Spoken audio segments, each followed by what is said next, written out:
California's budget woes are among the worst in the country, but that's not the only thing that the state has to worry about. On New Year's Day, 2 days ago, residents woke up to more than 700 new laws and regulations. Here to discuss the possible effects of the state's legislative changes is David Bose, Executive Vice President of the Cato Institute. David, Happy New Year, and welcome to the Glenn Beck program. Well, why do you think that in a time of economic crisis like this, the legislature decided to change 700 laws, many of which have serious criminal penalties if you violate them, most of which have not been read by the people who voted for them, and almost all of which are not understood by the people against whom they'll be enforced? Well, you know, when I've got a big writing project on my desk, I've noticed that my temptation is always to keep looking for little things I need to do rather than sit down and confront the big project I should be working on. So here are the California legislators watching a $28 billion deficit go by like a speeding bus. Who wants to deal with that? So instead, let's make laws regulating the amount of fat in food. Let's make laws banning traditional light bulbs. Let's tinker with insurance regulations. That's all a lot easier than actually figuring out how you're going to solve the budget problem. Let's make laws that tell insurance companies what they have to charge. Let's make laws that say, if you've been stalked at any time in your life and you haven't paid your rent, you can't be evicted. So the landlord will lose the fair market value of the property that you are renting from him because you'll know that you don't have to pay the rent. I fully agree with you. The people in California who run the government will do anything they can to get the public's mind off of the real serious problem. I mean, earlier today, when Jerry Brown became the governor of California again, David, he did say at the time he took the oath, he's serious and he's going to bite the bullet. Is this Nixon going to China? Is this a liberal Democrat doing what no Republican predecessor could ever have done? Or does he know that this is just political pabulum because only the legislature and not the governor can solve the $28 billion budget problem that California has? Well, I'm glad to hear him say it, and I do recall in 1978 when California passed Proposition 13, the tax cut, Governor Jerry Brown opposed it, but then when he saw what the people wanted, he jumped on it and at least pretended to be an advocate of it and to implement it. So it may be that he actually does understand how serious the problem is and that he is the person who's been elected to fix it, and he may be thinking, at my age, I'm only going to serve one term, I'm going to do what's right. We can hope that that will be the case. But the record of last year is not very good. All these intrusive laws, and remember, one of the reasons California has a budget deficit is because businesses and wealthy people are getting less interested in living in California because it's getting harder and harder to pay taxes and run a business in California. So what do they do in a time of recession and deficit? They pile more burdens on business. You want to be an insurance company in California? Now they've tinkered, they've added these new regulations on what you can and can't charge. You want to build any building in California? New regulations on making it environmentally sensitive. I think this is a real serious problem that eventually is going to be visited upon the rest of us, David, and that's because I can foresee the state of California going to the Congress and the Congress saying, no, go take a hike. The House of Representatives won't give you a nickel. And then they'll go to that great printing press not too far from the Capitol building called the Federal Reserve, and they might be able to get almost anything they want from Uncle Ben Bernanke. What do you think? Well, that's absolutely a risk right now. We have spent close to $1 trillion bailing out businesses, and now we are going to start seeing the state of New York, the state of California, various cities coming and saying, if you bailed out AIG, if you bailed out General Motors, how can you not bail out California? And that is a total blank check, much bigger than the bailouts of businesses. So it's a real risk, and the Republicans in the House have absolutely got to stand firm against that. And Ron Paul is going to be in a position to oversee what the Federal Reserve does. And the Federal Reserve throughout this crisis has been expanding its power over the economy, over the financial system, and that needs to be constrained here too. And only transparency will help us, because if the Federal Reserve decides to give that money out, I don't think there's anything Congress can do to stop it. The Federal Reserve, not the Congress, owns the printing press. You know, back in 2008, it was like every Monday morning, Bernanke and Paulson would announce what they had done over the weekend. Right. There was no chance for the voters to weigh in. There was no chance for Congress to weigh in. And that's something that Congress has got to look at. What kind of powers do you allow the Federal Reserve to exercise without any real congressional authorization? They need to rewrite and re-impress upon the Federal Reserve what the rules are. David Bose, thanks very much for joining us.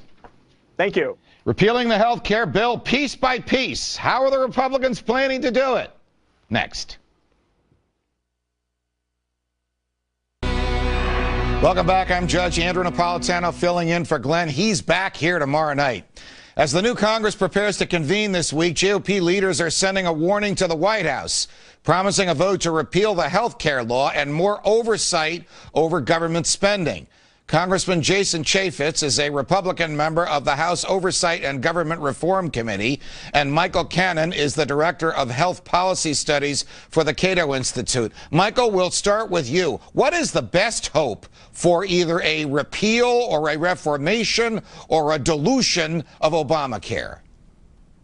Well, I think the best hope is probably going to come through the courts. One federal court has already declared Obamacare's individual mandate unconstitutional, and the court should strike down the rest of the law as a result because it wouldn't have passed without that individual mandate. Now, opponents of repeal have said that it's not going to go anywhere because the Republican House might vote to repeal, but it's going to stop in the Senate where Democrats will be able to block a repeal effort. But a repeal vote is going to put a lot of Senate Democrats in a very uncomfortable position. They're going to have House members from their own states who are voting to repeal this law. Right. It's very unpopular among the American people, and so their hand is not as strong as they say. You could see some Democrats suffer some political consequences from failing to vote to repeal this law. Congressman Chaffetz, what is the politics of repeal? For example, does the Republican leadership in the House really think that repeal would, even if it passed the Senate, be signed into law by the president? Or do they are they doing this as sort of a symbolic vote so that everybody can get on record as saying this was a mistake last time around, we must undo it? Well, I think repealing Obamacare is a reflection of what the American people want. Nobody understands how it's going to work. Nobody truly understands the true ramification of it. We can't afford it, and we ought to kill it. So I'm proud of the fact that the House Republicans are going to live up to their pledge to America, and repeal it, and do it swiftly, and put the pressure on the Senate to have a vote. All right, but put them on the record. Even if you got the votes in the Senate to repeal it, Congressman Chaffetz, it's unlikely that the president would sign the repeal. So what is, unless you disagree with that, what is the best we can hope for? For example, do the Republicans in the House plan on whittling away at it, not funding this, changing that, finding some things in there to take out that even the president might agree shouldn't be in there? Is there a backup plan?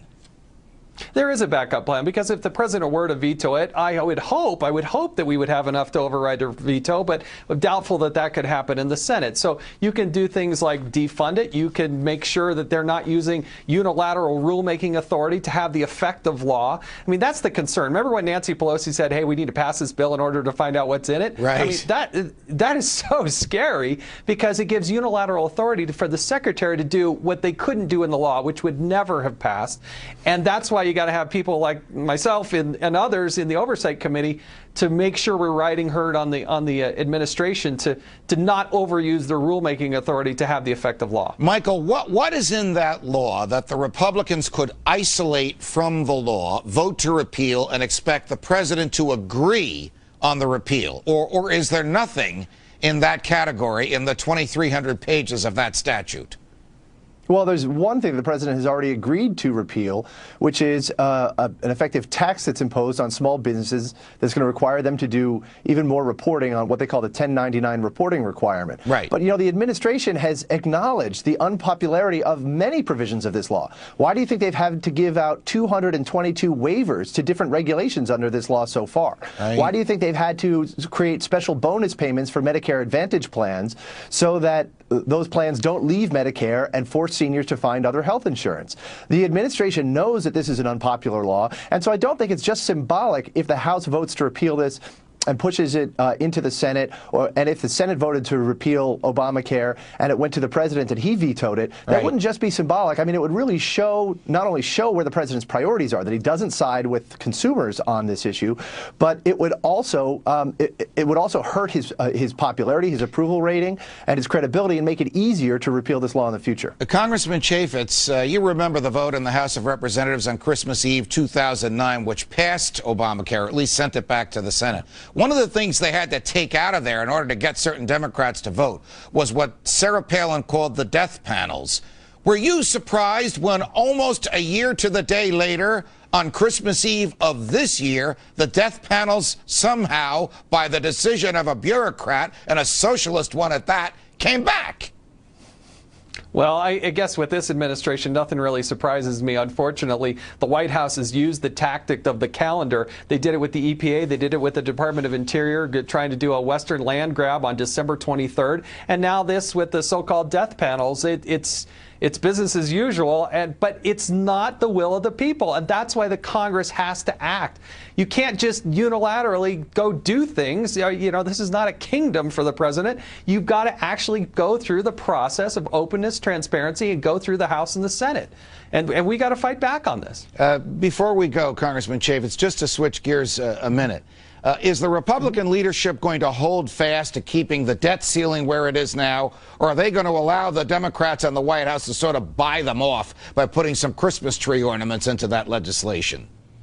Well, they better darn well not do that. We have got to move towards a balanced budget amendment. We've got to be on a trajectory to actually balance the budget, and we got to start killing things. We got to actually start cutting the spending in Washington, D.C. If it's not coupled with that, there's no way you're going to get the majority of the House Republicans to support raising the debt ceiling. No way. Congressman Jason Chaffetz, Michael Cannon, thanks very much for joining us.